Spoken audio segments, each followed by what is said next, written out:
Good evening and welcome to Conversations with Dr. Mike. I am so excited this evening to have the opportunity to finish the conversation around race, equity, and justice. This has been a very, very long 15 days, the last couple of weeks. But I am so excited about the conversation tonight, continuing that. I want to thank you so much for joining us tonight. I will ask that the panelists, as well as our viewers, if you would please share this broadcast with those on your Facebook pages. It is going to be a very great night. We have a lot of great conversation.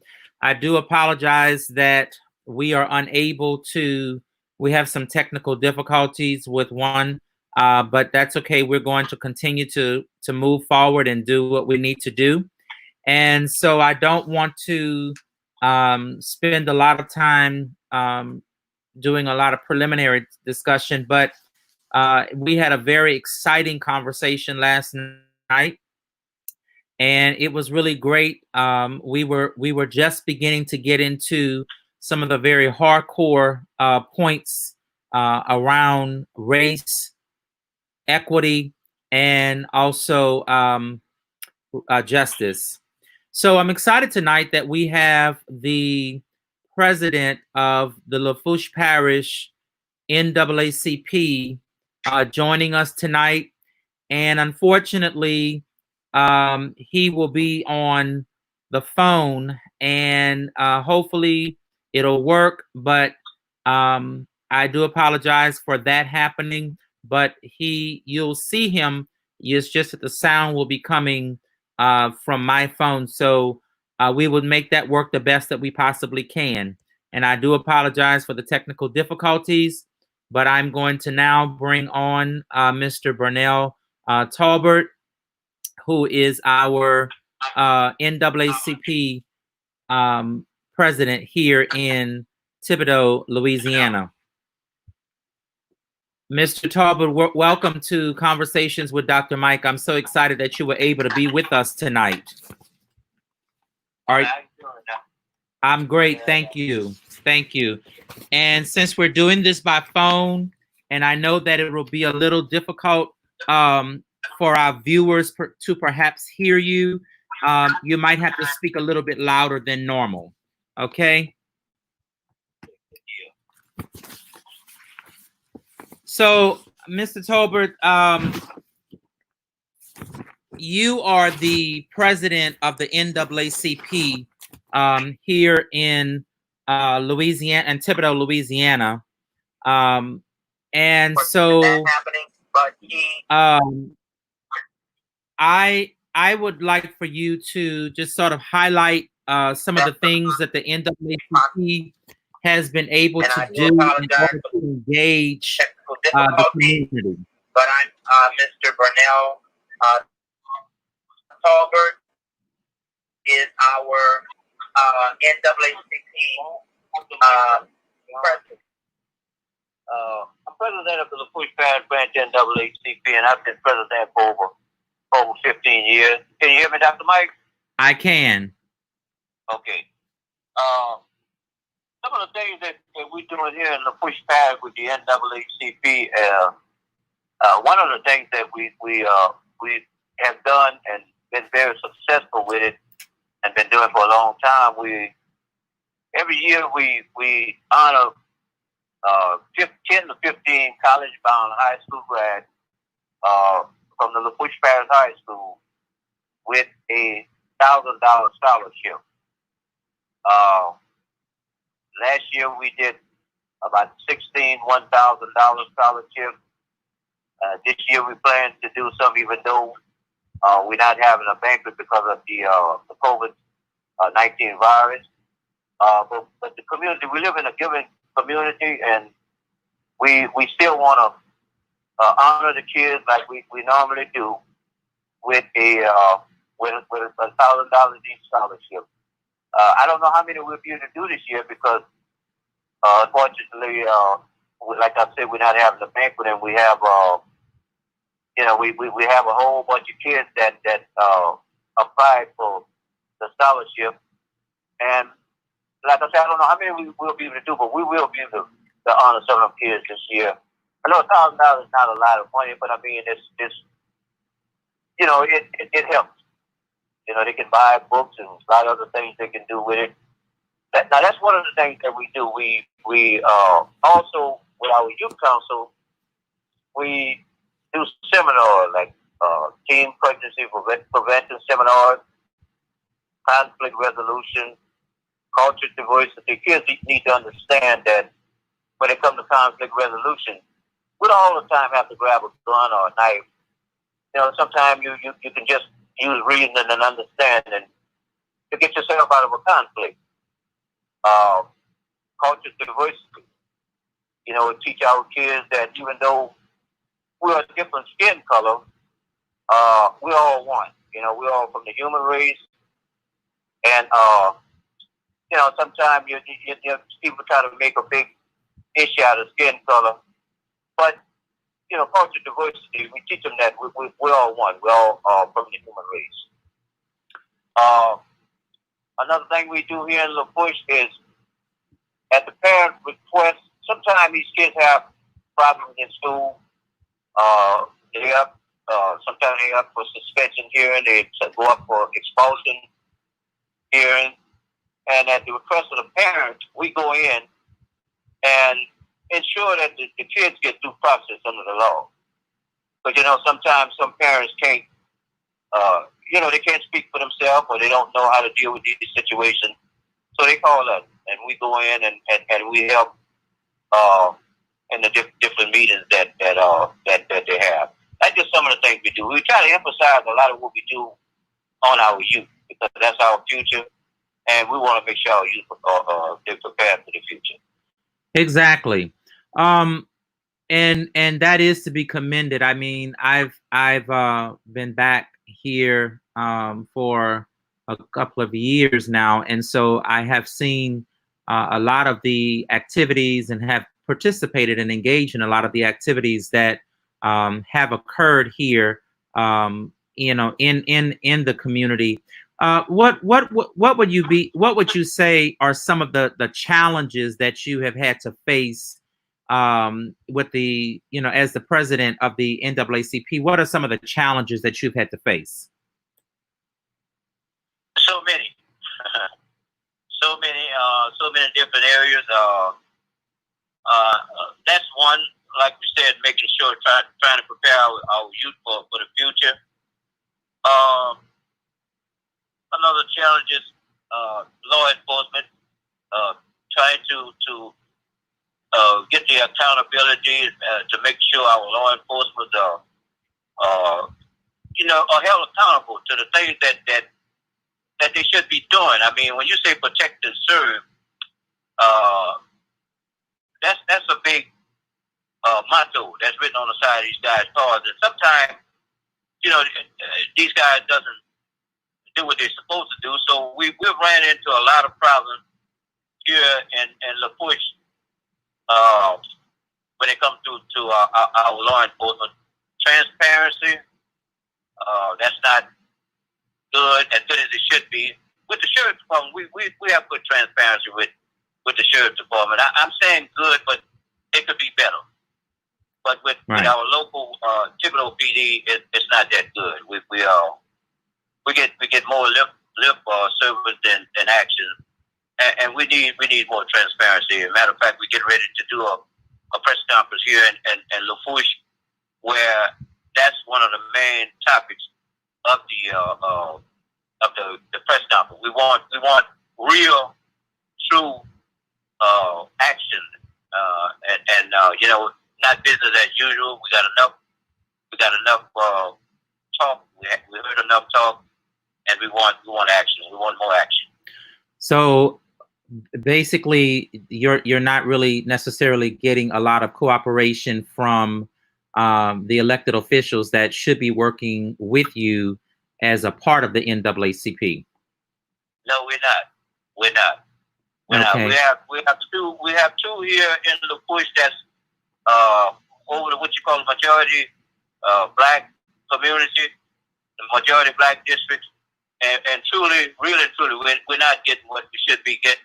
But to say these guys was elected by we the people, we're not getting accountability from them that we should be getting. And you know, the problem with that too is sometimes us ourselves, you know, we put these people in positions, in these elected positions to serve us, and then they forget, seem like as they forget about who put them there, and we also forget that we are the boss. You know, we elect these people to these positions, and so we're in control, but getting people to come out and speak up and realize that we're in control and not the politicians.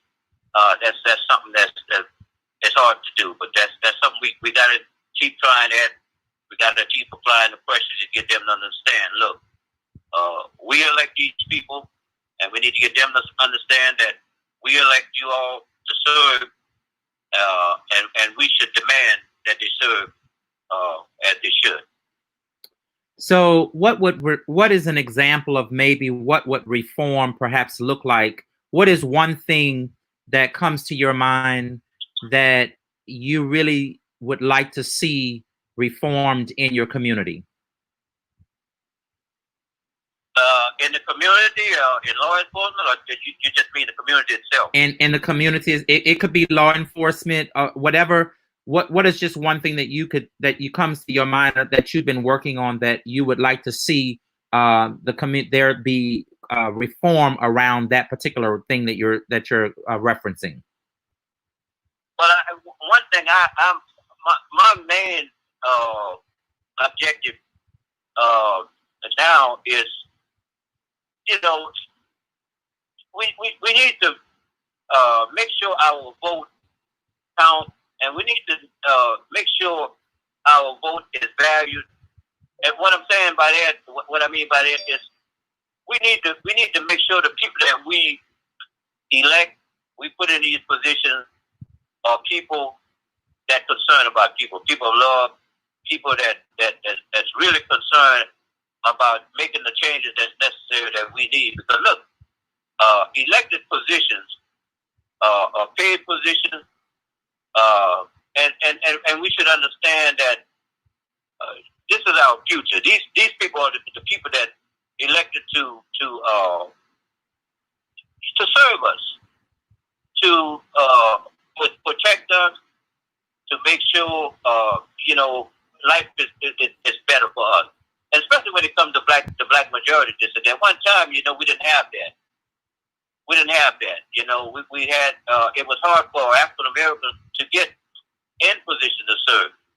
But these positions were designed for someone to get in these positions and represent us, to make life better for us. And you know, now when it comes to our law enforcement, you know, I've been saying for a long time, I even put it in the newspaper a couple of times, our police chief is appointed by the mayor. And being appointed by the mayor means, and I know a lot of them figure that so too, that you're accountable to the mayor and not to the people. I've been saying for a long time, and a lot of other folks too, that we need an elected police chief. An elected police chief would be accountable to the people, and I think that's very important. And another thing too, I've ran into some situations where I've sent people to our internal affairs, and our internal affairs system is where you complain about, you make a complaint on an officer. You feel the officer is not standing up to his job as a person to protect and serve. And that internal affairs position, you know, when you got a police officer investigating another police officer, that's just like me investigating my brother, or one brother investigating the other. And you know how that works. That wouldn't work too well. Right. The accountability is not there. Yeah, we really need what you call a citizen review board, where some citizens, ministers, or some people from the citizen, to be on this board. Now, I'm not saying take it completely away from law enforcement, but we need to have citizen law enforcement review board, and I think that would be a better and more fair for everybody.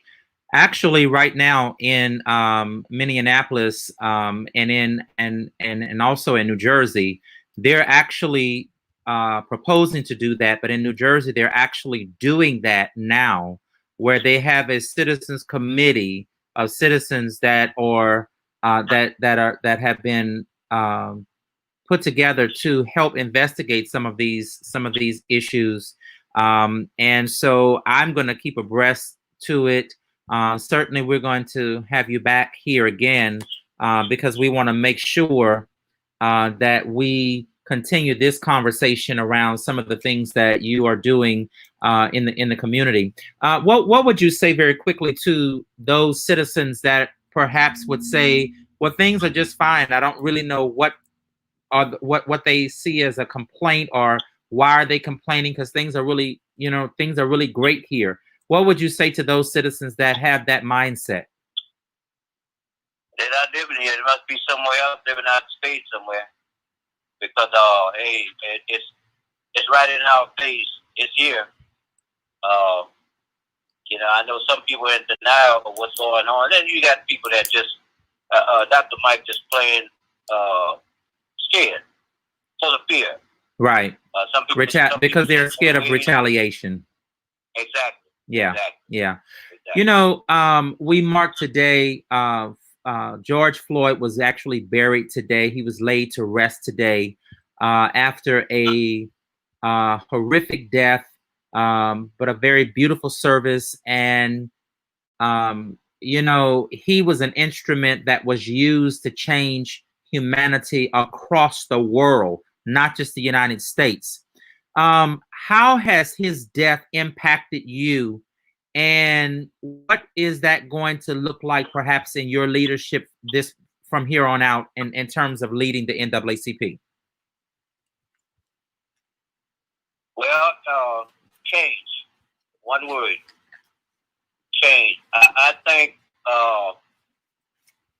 thank God for these young people that were so determined, so patient, so loving, so caring, so steadfast, and meaning business with their protesting.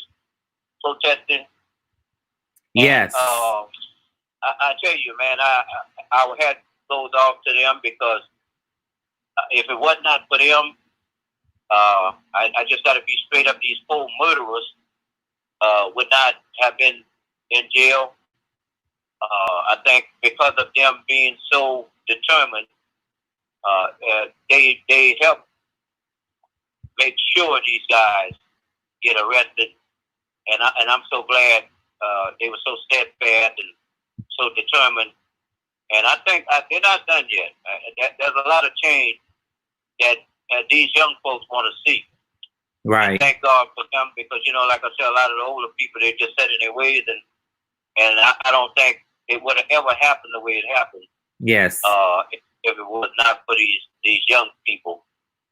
I think, the change that's been made, these young folk made history. I think the changes that has been made by these young folk, this is something I've never seen in my life before.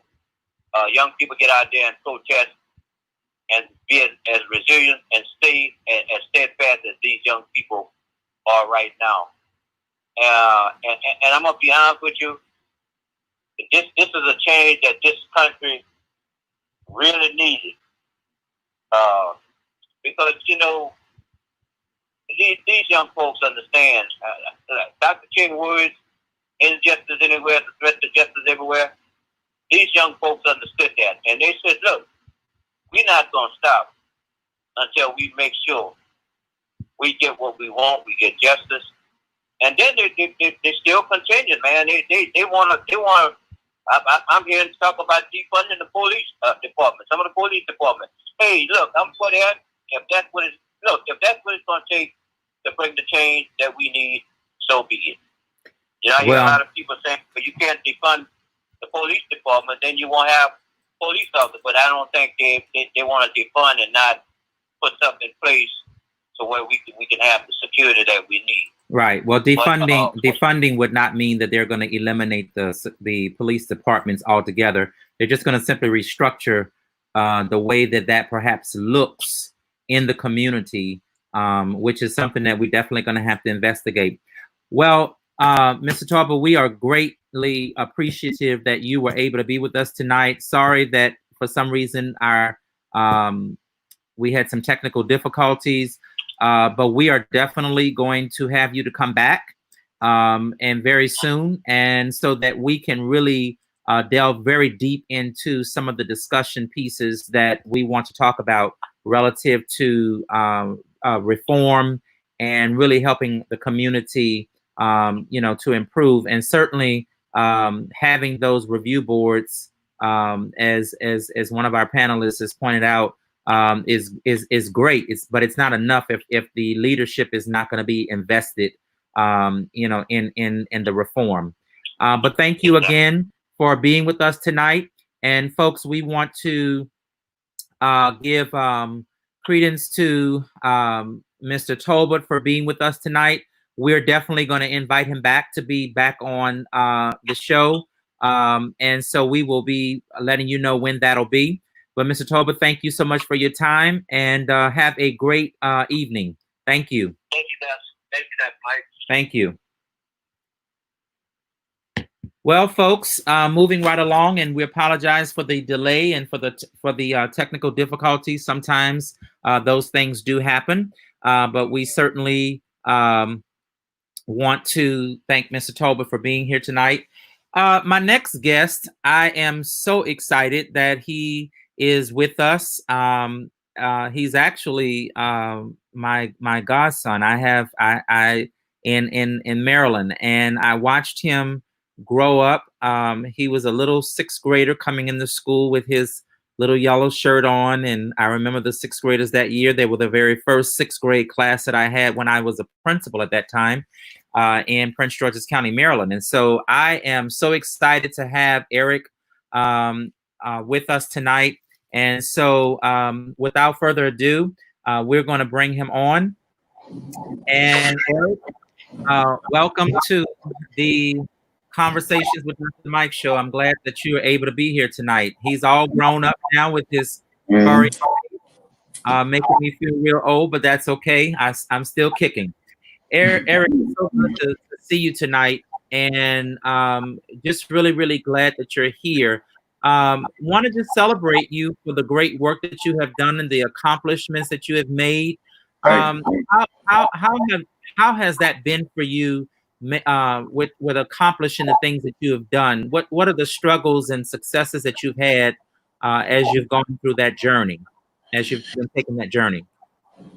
The struggles, honestly, it's just been like long nights of studying. Like I would barely get sleep, and it would just be hard on me, honestly, going to school because I would be so tired, worn out. Then I have a whole bunch like football and track practice after school. It would just be a lot of toll on my body, But like the success I've had, like due to me studying a lot and not going to sleep as early, like keep continuing to study, I ended up did my senior year with a 4.0, like graduating with a 3.7 cumulative. So it all paid out in the long run. All the hard work that I put in it's gotten me to where I am today, and I'm really grateful for that. Yes, indeed.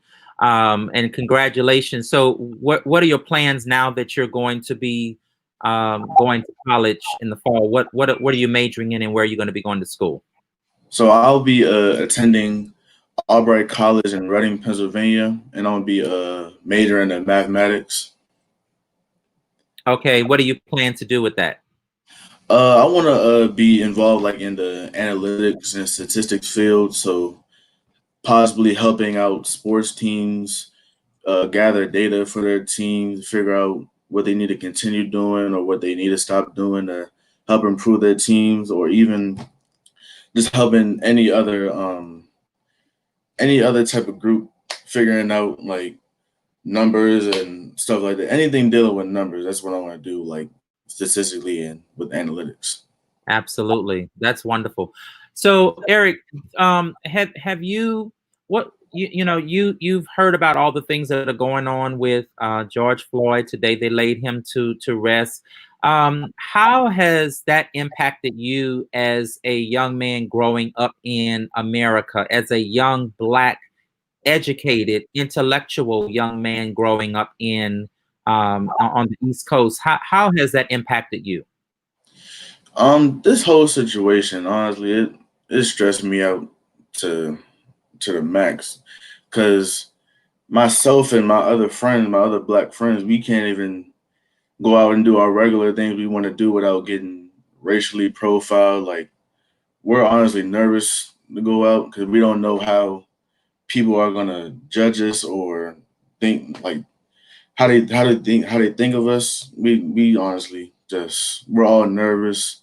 We're not too nervous, but we're just very cautious of the things we do and very cautious where we go and stuff like that.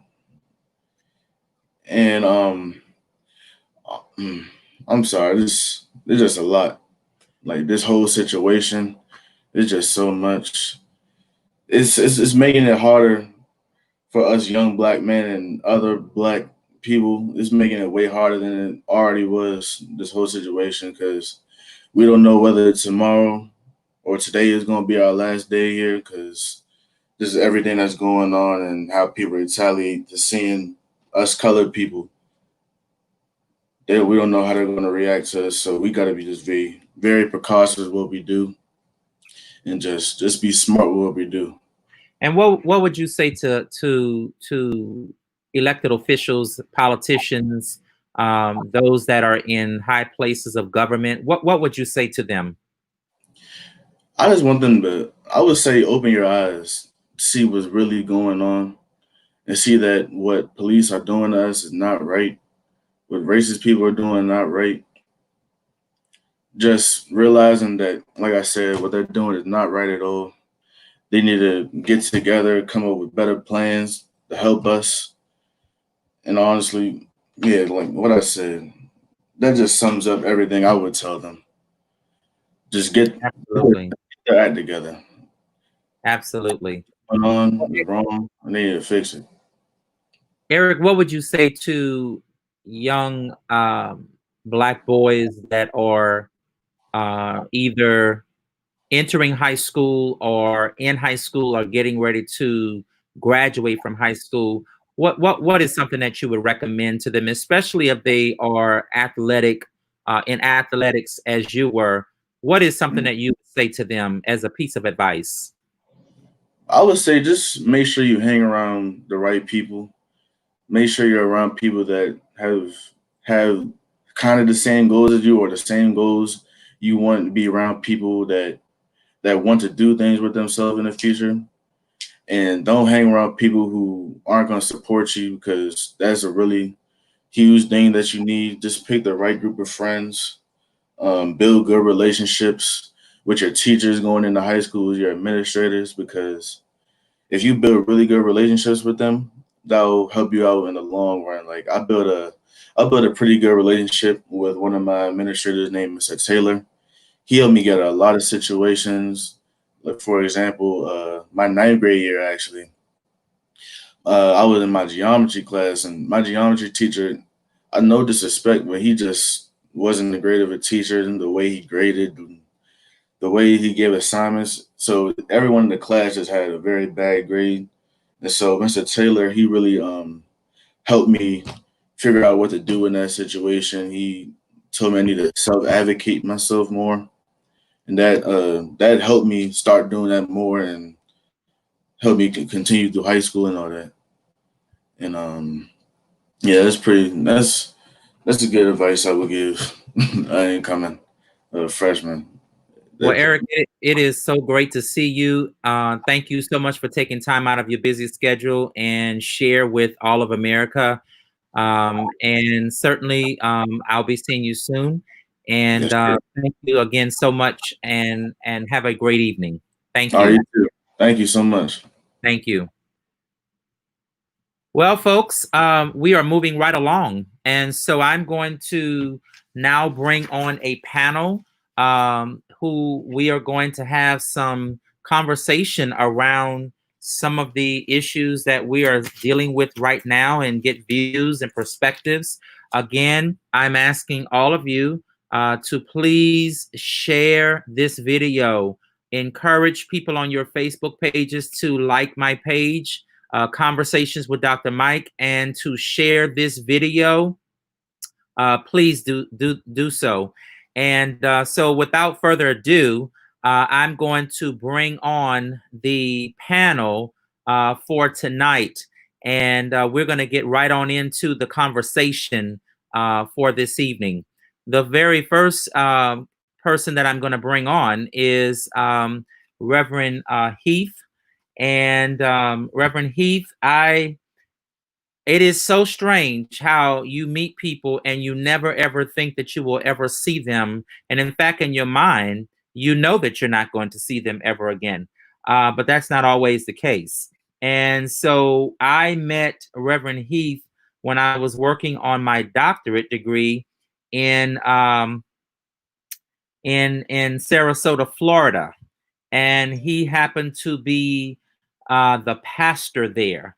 And so I'm going to bring him on, and then ironically, I became a principal, elementary principal in Georgia, where I met his mom, who was just an instrumental piece in the community. She was a figure in the community who helped me get through so many situations at when I was there.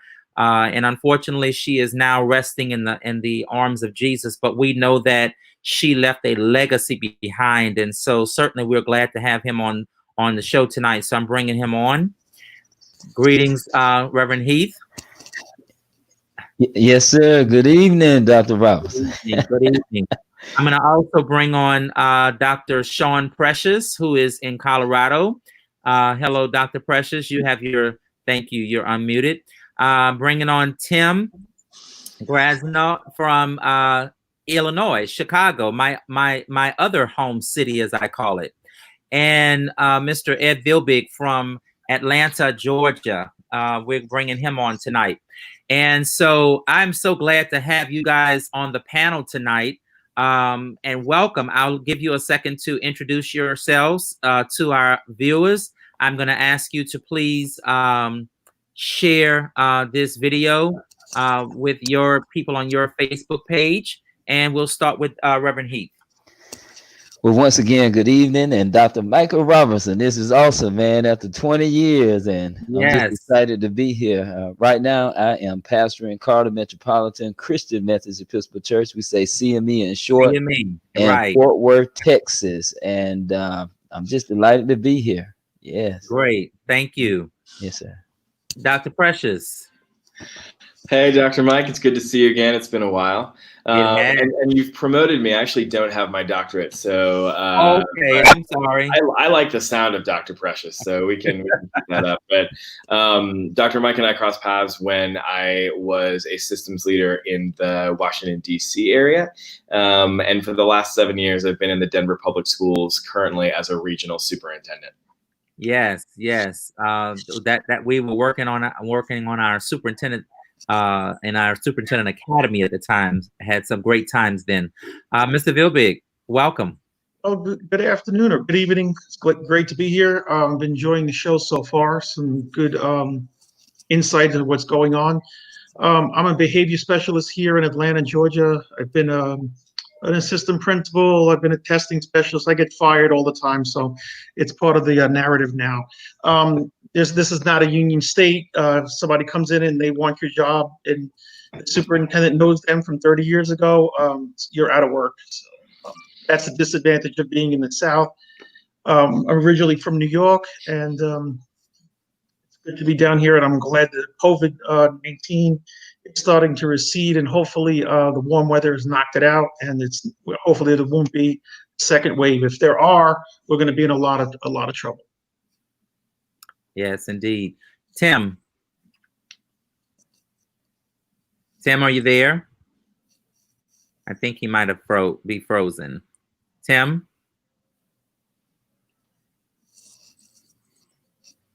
Tim, are you there? Okay. Whenever he thaws out, he'll join us. But welcome. We've been talking about our conversation from yesterday. We were talking about equity. We were talking about race and also justice. And so had some great conversation last night. I want to just share with our viewers that are on tonight. I want to share with you a couple of books, of some books that came up on last night, and one of those books I'm going to share with you. But for just a moment, I want you to watch this quick little video, and then we're going to have some conversation around that.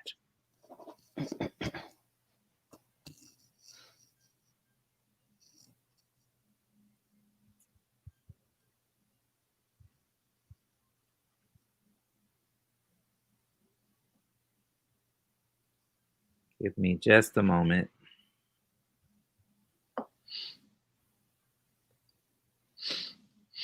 Well, I was trying to get to it.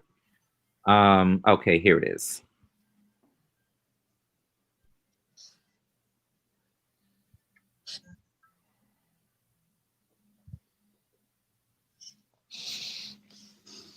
I want to make sure that I'm sharing the screen. Just make sure you're sending the right video. Yes. We don't want to see other stuff. Well, the only thing that we have is this video here, and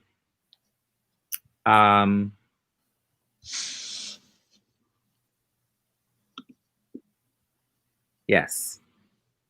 Okay.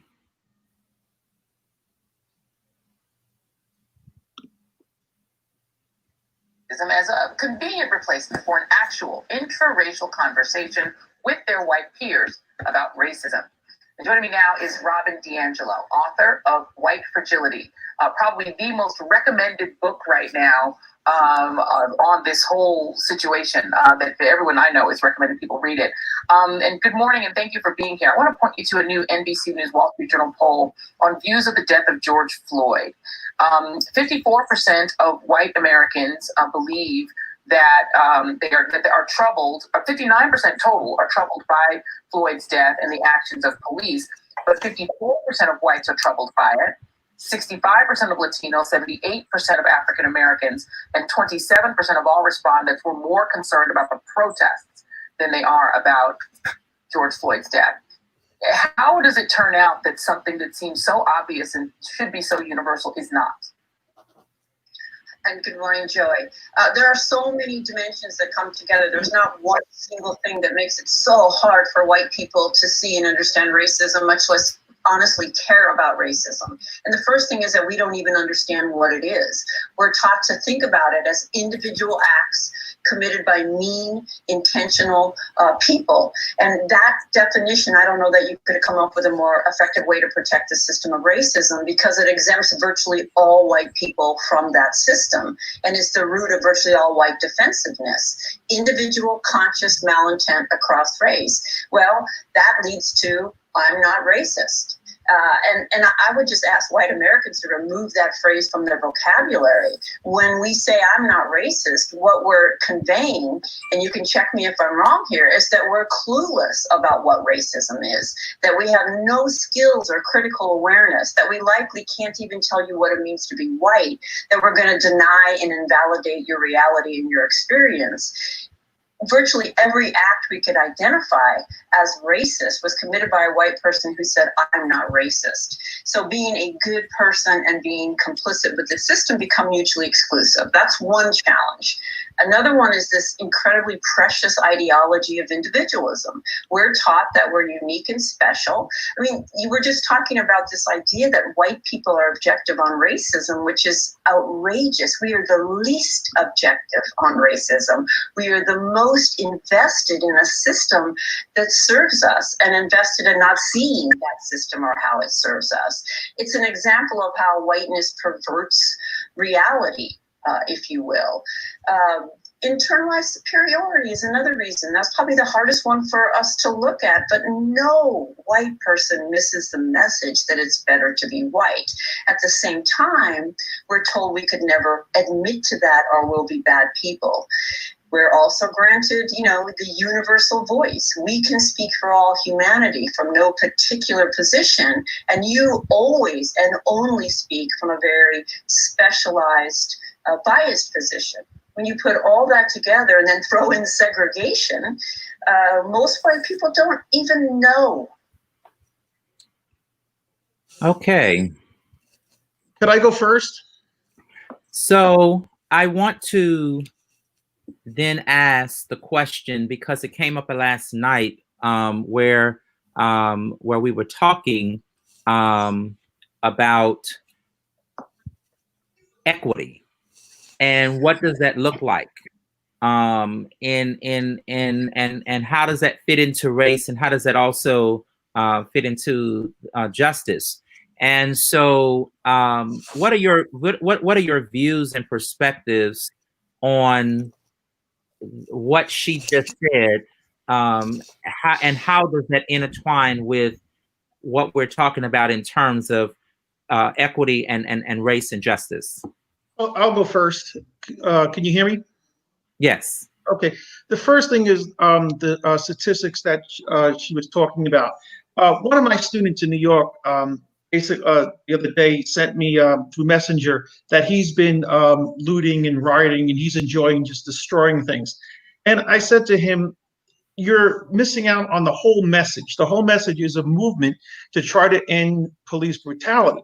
But to go out and loot, that has changed the narrative for a lot of people. I know for a lot of people that the message of George Floyd was being pushed back from the violence and looting, and for one of my students to tell me that it's okay to loot because he's angry with the world. I was having these discussions back and forth, and I was going to try to help him move to Atlanta. I don't know if this is someone that I want to help, try to move, to get down here. And then in terms of equity, that's an issue that really needs to be addressed. Social inequality. I got a bill the other day from Lowe's, and the interest rate was 26.99. Banks basically get money for free, and they charge you 26% interest. So if you want to keep minorities in the middle class down, all you do is just have a financial system that is rigged, that keeps people from achieving things. I mean, thank God I could pay that bill, but you have plenty of people that cannot pay 26.99% interest, and that's not even with a late charge. So the equity is an issue that really needs to be addressed. Police brutality, we know, is, the George Floyd thing is just a tragedy. But you have great police officers. One of my cousins is a police officer, and I hate to say it, he lives in $1 million house and years loaded with money. I don't know where the money comes from, but you put the pieces together. He's not a police officer that I think should be on the force.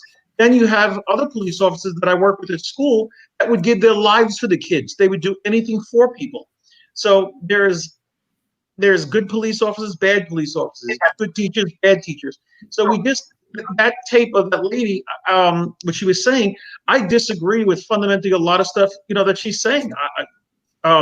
Just because somebody's white does not make them different than somebody that's black. I have plenty of black friends, white friends, Hispanic friends. I just don't see where she's coming from with a lot of what she was saying based on the statistics that she gave. And what happened was, when you show that looting, that really has diluted. I'm glad that looting's basically over. Now we're back on, it seems to be the protests realize now they have to be, they can't loot, or they'll dilute the message. And yeah, I can understand why people are concerned. about the protests because many people, and a lot of the businesses in the Bronx, where I'm from, New York, those were owned by minorities. So they destroyed their own businesses, which makes no sense. But that's just a synopsis, what I wanted to say tonight. I want to respond if. Reverend Heath. Yes, I want to say that I think that she is touching on some very important items. And I think the first thing to start with is statistics. First of all, we don't know what sample they are, size, and the makeup of where those statistics came from. But it does direct us toward a much larger picture. If you think about the United States in totality, where there are over 320, 330 million people, and over 70% are white, and then the other 30% are divided by everyone else. I think about 10 or 12% is black, somewhere around about 40 million people. We'll always have racial inequality for the simple fact that just numerically, there's not enough of us as to really matter to a whole lot of people. And a lot of white people still live in isolated areas. I think we experienced that in Sarasota, where if a white person doesn't have to be in direct communication with you, or they live isolated in their own communities. Exactly. And when you talk about 300 plus million people in the United States, that's a whole lot of folk. So I think we have to look at the broad picture and then scope it in. And so it's a serious issue. I don't think looting dilutes by no means the severity of the issue, because that's looking at what's happening on television versus how people are impacted personally within their own community. A prime example is right now the funeral today, where it's a lot of emotions and heartfelt, real issues and things greatly overshadows the idea about looting. And I think many of us who are wise and hip to what's going on know that there are a lot of people who have hopped in and started looting. I don't think we have people that view what's going on and they're very ignorant about the things that are taking place. I appreciate the president for the NAACP, Mr. Tarbert, who applauded the young people who are showing initiative and and are not scaling back or letting down, but constantly pressing forward. I'll be 52 next week, and it caused me to think about the younger group in my generation and how even during the movement time in the 60s, you think of that, they were really young people, even Dr. King in his 30s and Malcolm X in his 30s. And we also mentioned their wives, Coretta Scott King and Betty Shabazz. Many of those leaders in that time were people who were on the ground and they were organizing. And the protest does matter, even though there's violence mixed in between and other groups trying to get in. But anyway, I just want to throw that in, that we always have some form of racial inequality for the simple fact the numbers are not right. And when you think about people who are isolated in their own communities, in this case, it's white people, but I would say that for any particular culture, if you have a majority of particular people in a particular group where they don't have to interact, they don't have to socialize, they don't have to trade or necessarily live in the same communities, then there's kind of a self-isolation where, out of sight, out of mind. And yeah, but anyway, I just want to throw that out. So, and going back to the protests, the reason that these people are protesting is about inequality. It is not about George Floyd. That just seems to be the straw that broke the camel's back. But they're protesting because they're looking for people to, in terms of our elected officials, those that are in powerful positions, to look at how we are doing what we're doing in order for there to be equity amongst everyone, but then also looking at the fact that we are dealing with larger issues that are not going to be solved in 3 or 4 years of a president's term.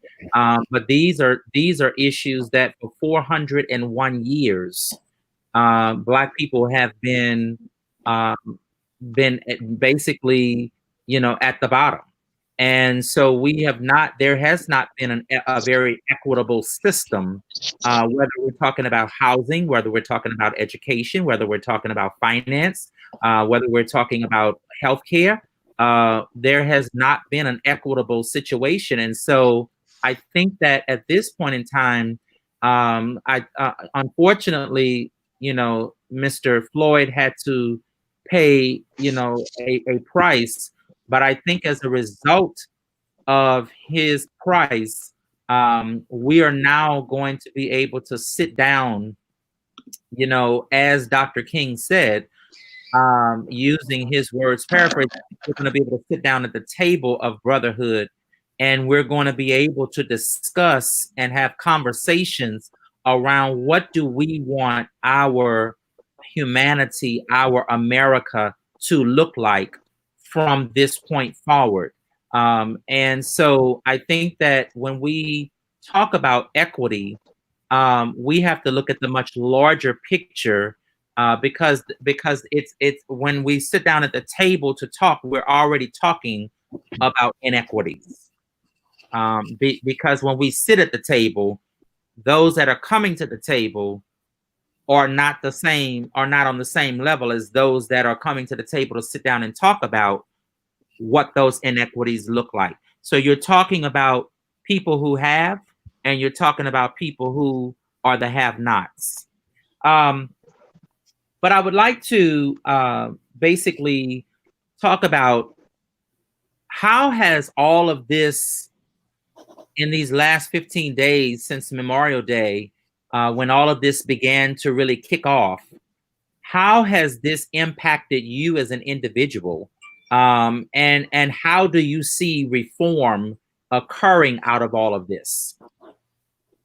Tim, welcome. We're glad that you could be with us from Chicago. Thank you. I do apologize for the technical difficulties. We have some storms moving through the area, so I think that's messing with the internet connection. Oh, that's okay. City. How do you feel about what's been happening relative to the death of George Floyd? I would have to say I have a mixture of feelings on it. I have had feelings of anger about it because I feel it was fully unjustified what has happened to George Floyd. And at the same time, I'm upset about that. And then I'm upset to see that Black people in general are not getting the justice that they are seeking.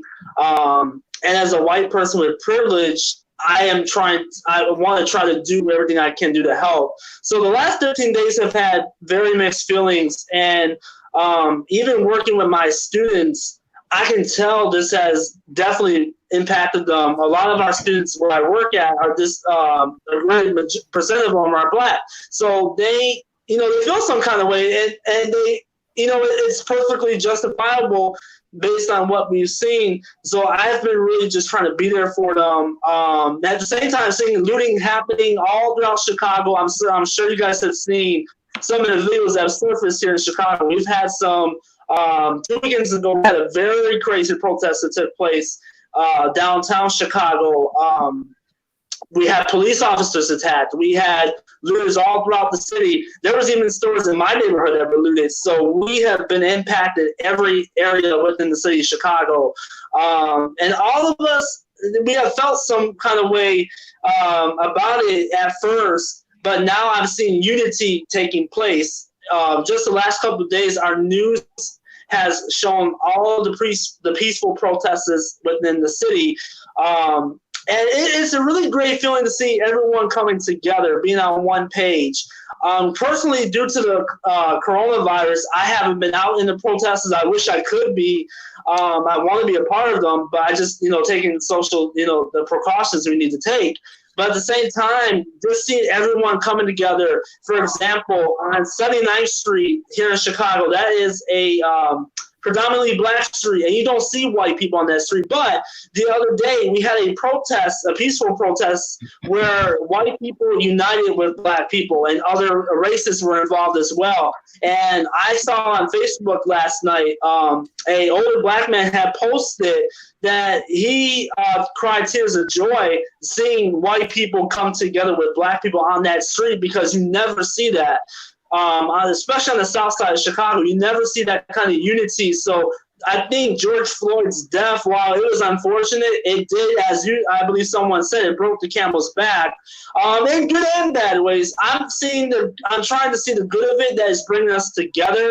But I can definitely also see the repercussions it has had. It has impacted people so disproportionately. And the first couple of days, I really struggled with it. Because, first of all, he's a human. Seeing another person die like that, it was so vile. It was disgusting. So seeing that, that made everyone feel very upset. But I will be glad to say that I believe it's bringing some kind of justice for us. Tim, could I ask you a question? I don't know if you can hear me. You sure can. Tim, I live in Atlanta now. I lived in New York. The violence in Chicago, I think last weekend you set the record of like 20 homicides within 3 days. This continues to go on weekend after weekend after weekend. You got a new mayor, and things seem to be getting worse. What is Chicago? What is going on there? Before the George Floyd protests, before COVID, I mean, Chicago has, and I've been to Chicago. You have some great entertainment there.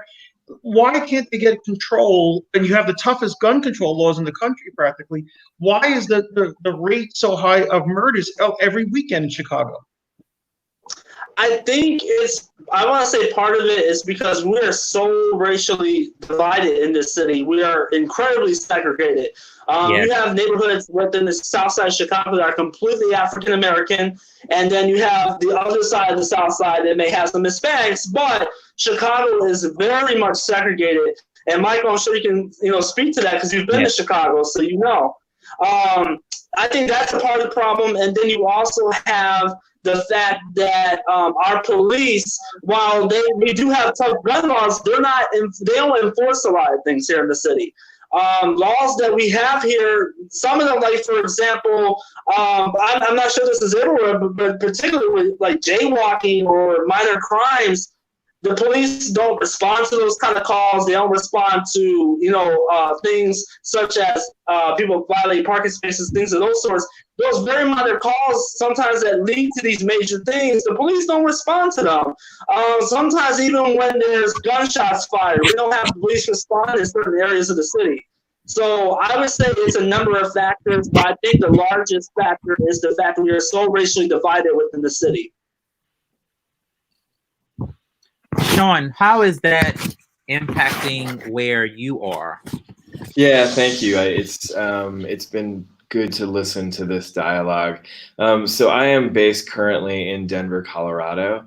I think similar to Tim, incredibly inspired by some of our student-led protests that occurred this weekend, all organized by our students in the Denver Public Schools.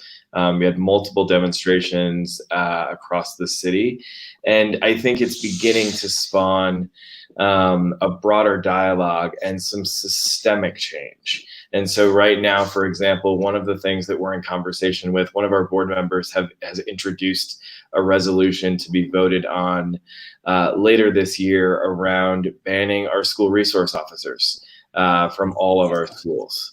And so I think part of what I really appreciate about Robin DiAngelo's text, White Fragility, and what came to life in the clip that you just shared, is this notion that we are all implicit, and that book really gives language to people that look like me and have benefited from this system. The privilege that I have as a white male is unearned and was not asked for.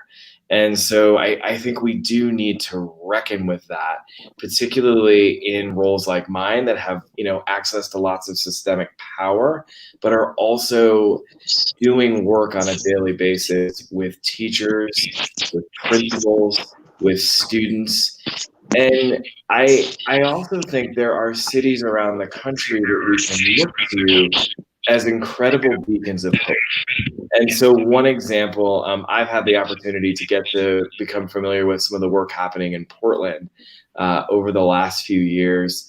You know, the Portland Public Schools has a board adopted policy around racial equity and social justice.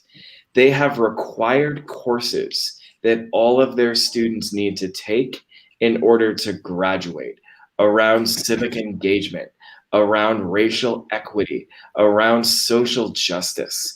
And so I do think so much of this work is mirror work. We have to look in the mirror and we have to reflect on who we are, where we are, our own identities.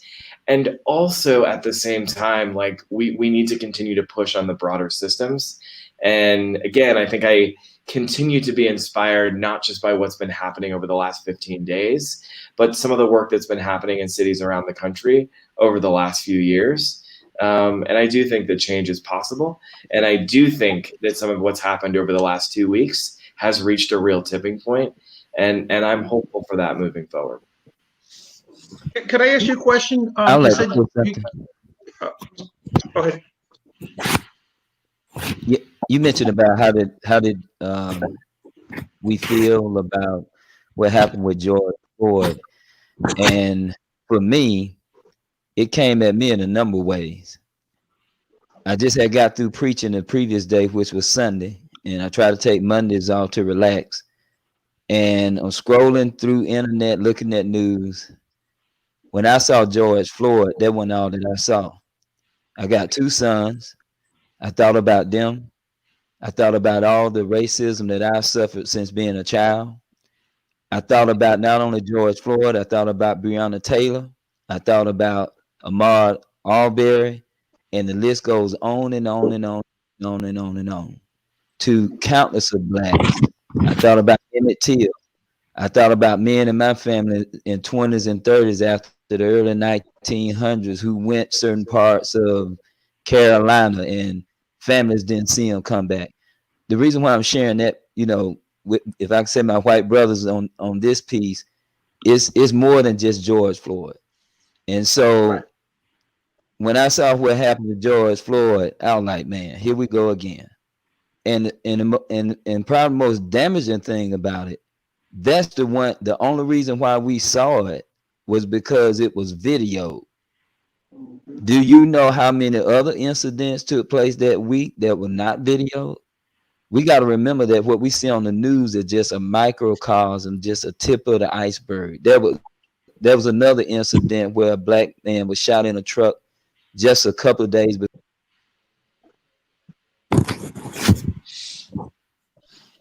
I think he might have, but he will come back on. But I ask a question? Yes. Can I ask a question? I want a question to the former speaker. You said you're going to take SROs out of the school. I'm just curious. I work in a very difficult school. I work in 7 schools, and 6 out of my 7 schools are low performing. Every issue that's wrong in education is visible in these 6 schools. If there are no SROs, how are you guys going to handle the big fights, the drugs, the big problems? And I would and I just want to be clear, this is only a resolution that's been introduced, like nothing's been voted on, nothing's been approved yet, and it's certainly following some of the national, this is happening in other cities as well, places like Portland, places like Minneapolis, and I think it's about rethinking the role and rethinking where the funding is going. And so we only have, this is not necessarily about taking out the folks in our schools that are reporting up through our Department of Safety, for example. But this might be about reallocating some of the resources to more of our trauma-informed supports, like social workers, psychologists, nurses, particularly as we prepare to come back post-COVID and re-enter this fall. Again, just thinking about, do we have it is the, problem we're trying to solve being treated by the right type of person. And I think that's the sort of broader dialogue that we're having. A lot of the problems you just named are alive and well and very prevalent in many of our schools in Denver. But I think it's worth a broader conversation around, like, is it a school resource officer that is the right person to be both treating that problem and preventing that issue? And so I think that's the broader dialogue that we're having. It's a great question. Thank you for asking. You're welcome. And the thing with discipline in the schools, if the police officers, like I've seen cases where if the kid won't sit down, they call the assistant principal who goes down there with the school resource officer, who then yanks the kid out of the classroom and then sends him to me as the behavior specialist. And by that time, the damage is done. The kid is just totally out of control. So what you just said just makes a lot of sense. Instead of having a police officer, maybe a peace officer. And instead of just going to break up fights, how about trying to prevent the fights and dealing with kids that have issues? That's what I try to do. And the work is overwhelming with 70 schools, as you can imagine. But I think with George Floyd, hopefully there's going to be reform of police departments to allocate that money to different services. You still need a police department, obviously, but you have to. I think there needs to be accountability, and there needs to be body cams, and also if a police officer does something is wrong, we should have the right to sue them, not the city. It should not come out of taxpayers' money. The actual police officer should have to pay for damages that they inflict on other people. And I think you'll see good police officers will stay as police officers. Your bad police officers will quit because they don't want to get sued. I think that's one of the things that the movement must work towards, is accountability on these police officers and allowing us to sue police officers when they overextend themselves. Just a quick story. 2 years ago, I was driving from New York to Philadelphia to catch a flight. I got pulled over in Belmar, New Jersey. The guy was totally unhinged, told him to get out of the car. I asked him a question. I said, why am I being pulled over? I got off the New Jersey Turnpike. The lane was blocked. Nobody would let me in. So I kept, trying to get into the lane with my left turn signal on, but I had a right shoulder. Next thing I know, he comes out of like an enclave, and I said to him, what did I do wrong? And he went, ballistic. I got like $1,000 worth of tickets from him, and just totally unhinged. I was scared. And I think about all these cases where, students I work with, I told them, if you see the police, just don't say anything. Just listen. Do not engage them. Don't run. Don't do something stupid. They'll definitely pull out a gun and shoot. And it's unfortunate, but we're scared. I mean, kids are scared, as I was 2 years ago in this little suburb of New Jersey, and I didn't even think I did anything wrong. Just to just tell you exactly how I felt in that situation was awful. So as we know, in some situations, the police certainly don't discriminate against anyone. Their behaviors are their behaviors, no matter who it is. I asked them what I did, and that just set them off, unhinged. Which is very unfortunate. Reverend Heath, I want to go back to you to finish your point that you were making. Yes, I don't know what happened, but thank you very much. You were acknowledging how we as a people have dealt with for over 401 years, and some may not recall, but when we talk about the institution of slavery in 1619, really indentured servitude in the institution, I think, was somewhere around 1621 and 1622. So we have dealt with, as a people, a just deep-rooted,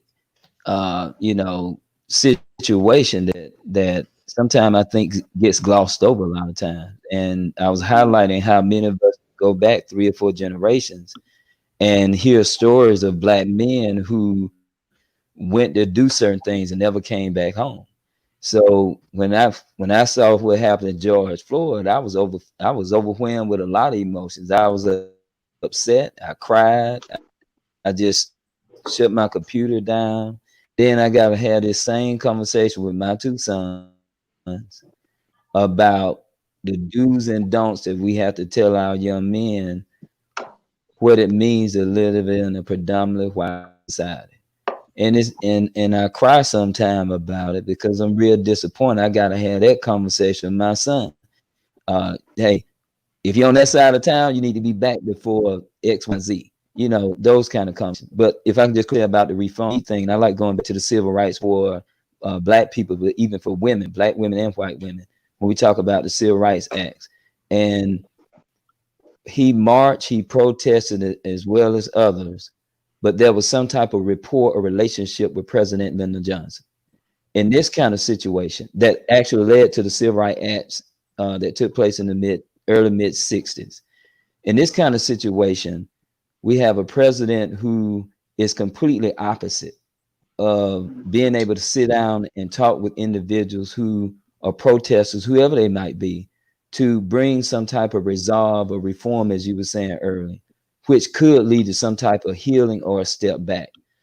I don't like the idea that the executive chief will call armed forces on any unarmed American citizens. I think just doing that by itself just shows a position that he is very unwilling to even try to bring any resolve or reform when we talk about the national level. So it has to start at the base.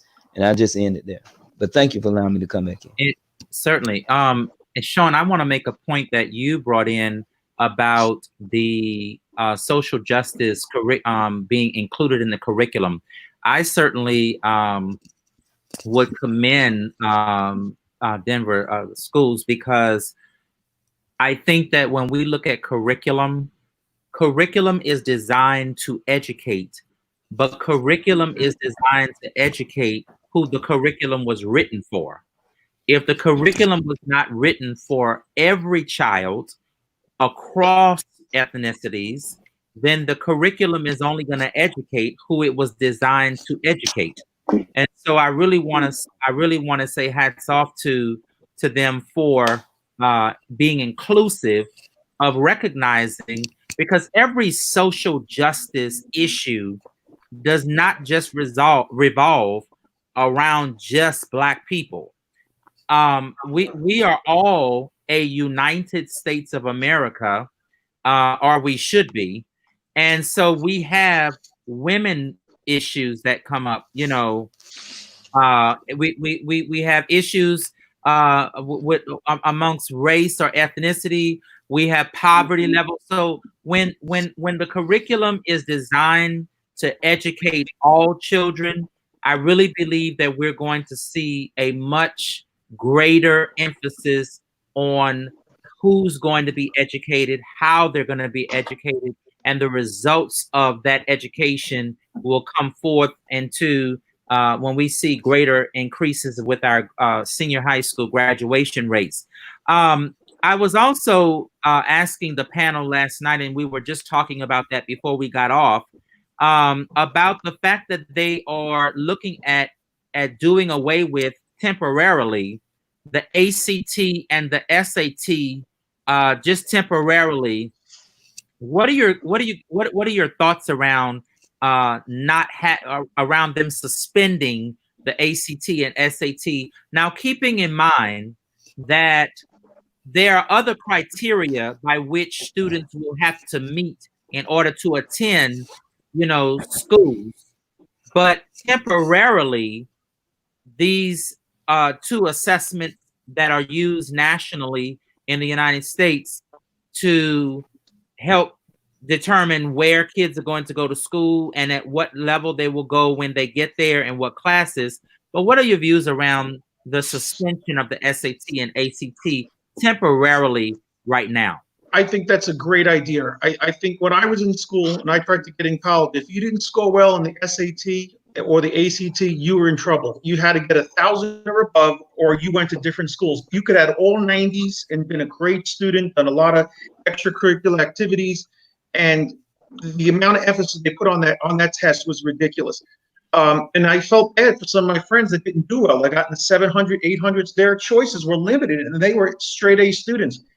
That test, it should be part of the equation. I'd say no more than 10 to 15% of the college admission process. When I was in school, I don't even want to date myself, but in 1988, 1986, it was if you didn't, you better pass that SAT. I remember my parents like I had to go for classes on Saturday. I had to do work at night besides besides all my other work. And I was a football player. Plus, I had a job, and I wanted to do my homework. I had to take these SAT classes. So the amount of pressure we put on kids back then is crazy. And I think that test needs to be, I would like to see it eliminated, or no more than 10% of the college admission process. That test, just every time I hear SAT, I can't stand it. Sean, what are your thoughts on that? Yeah, I completely agree. I think when we think about things like the SAT and the ACT, I think we have to think about under what purpose were they designed and developed, and who is benefiting from those structures today. And I've said long before COVID and long before like the state of California made some of the decisions they made about not including that test as part of their admissions body of evidence, that like, these tests are antiquated, and it is time to reimagine what we want our students to be able to do and know before they graduate and before they do go off to college. And so I think this is only the beginning of probably a decade-long process to reimagine a lot of that. And I think the last few months has catalyzed some of that, but it's been a conversation that has been direly needed. And I'm excited about not lowering the bar for kids. I mean, I think statewide in Colorado, we have, academically high, rigorous expectations for our students and competencies they need to develop in math and English. But I think it's so much broader than one test they sit for just a few hours in their junior year. And that broader body of evidence is, I think, part of a larger conversation that we need to be having. I think that it is good because I probably could have gone to the school of my choice or close enough to my choice. But because of ACT, which in the South, we focus on ACT, you rarely hear them talk about SAT here in the Deep South. Some do, but it's very far few in between that talk about the SAT. Whereas when you go up north or the East Coast or the West Coast, you're more or less talking more about the SAT and less about the ACT. But I want to, as we get ready to bring this to a close, and again, I encourage everybody, please, you all as the panelists, as well as our viewers, please share this with people on your Facebook page so that they can always come back and review it again. We are live streaming on YouTube as well as Twitter. As we get ready to come to a close here, what would be something that you would say to our national as well as state and maybe even local leaders around, okay, we know that for 401 years that as Black people, we have not had the same equitable opportunities as our white counterparts. We know that. That is a proven fact. That is factual. It's evidence-based. But how do we now? Unfortunately, Mr. Floyd lost his life. And what I've said to people is, it is amazing to me, from just a quick snippet of a spiritual perspective, how this man, somebody who some people would have considered him to be a nobody or an outlaw or just somebody who didn't have much worth in life, but this man had impacted so many lives that none of us would have ever known about had this not happened. I mean, he was a mentor for kids in the community. I mean, nobody's perfect. And some people said, well, he had a rap sheet. Well, we all have a rap sheet. Mine just hasn't been seen yet, but we all have a rap sheet. None of us is perfect. But even and his second grade teacher, I think it just shook me in my spirit because she said he always wanted to be a Supreme Court justice, but because of equity, the opportunities never got there. However, I believe, as she said, and I strongly support what she said, and I believe that Mr. Floyd did the work that he was assigned to do. He left the United States and he left the world in a much different place than it was the day that he died. What do we now say? Because we already know that there's inequities. We know that. We know that there is racism. I am not in any way minimizing any of that, but we've got to now move forward. Now, personally, I'll tell you that how I feel in terms of the protesters. I'm talking about the protesters, not the looters. I want them, because if I could, I would too. I want them to march until change happens. And if we've got to do it every weekend, if we've got to do it every day, if we've got to stop traffic, at some point, somebody is going to listen. Because what has been beautiful in all of this is that it has not been just Black people protesting and marching. It has been a rainbow of people from all walks of life, no matter the old, the young, Black, white, Puerto Rican. I mean, everybody has been walking because people are tired. They're tired. They want change. They want unity. Why do we keep trying to hover over change? Why do we not want people to get along and to live in harmony? So what would you say to our legislators? And to be honest with you, this is not about being a Democrat or a Republican or an independent.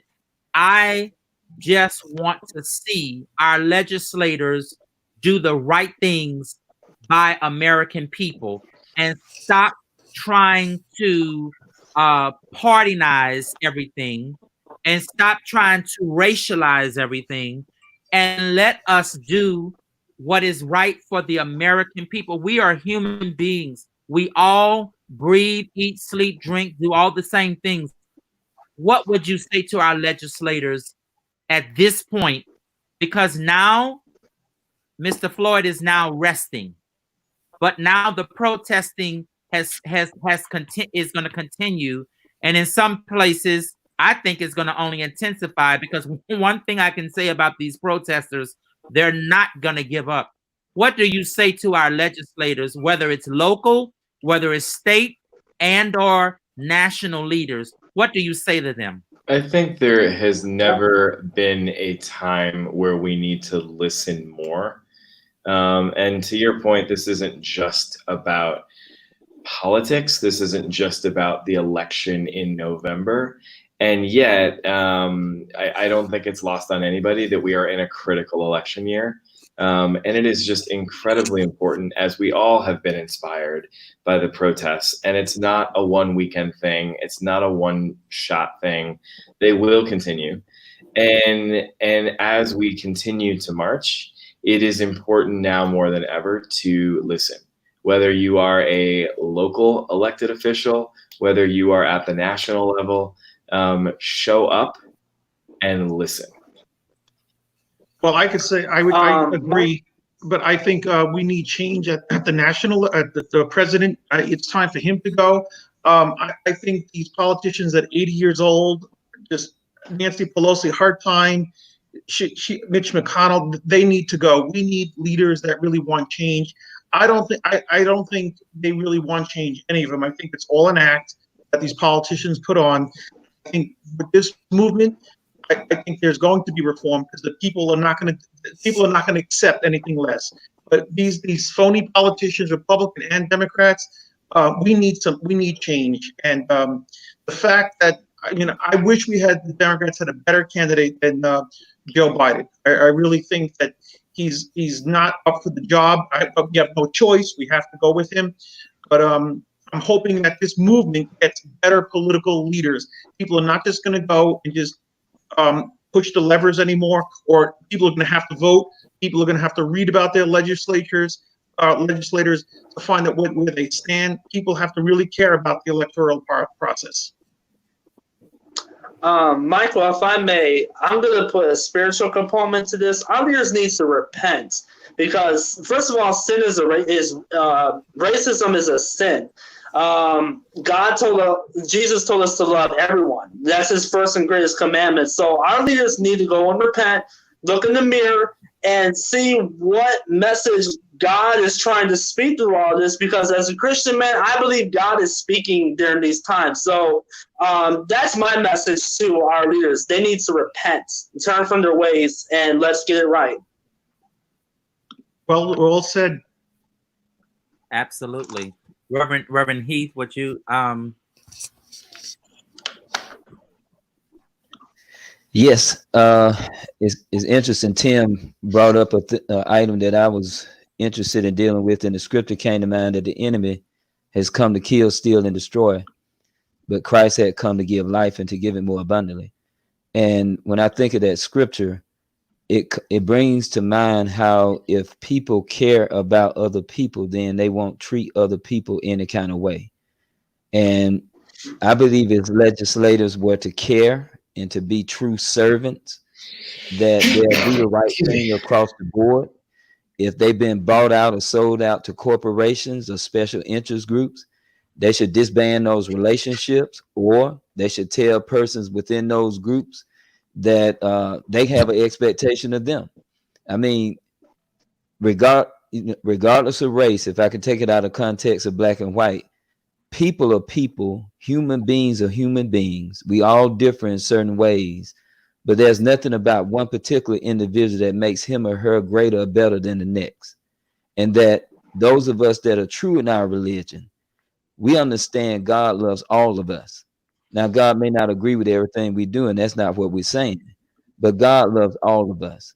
And to have one group or one individual to make it seem as if God is on their side alone, or destruction and curses are due to one particular group of people, one particular individual.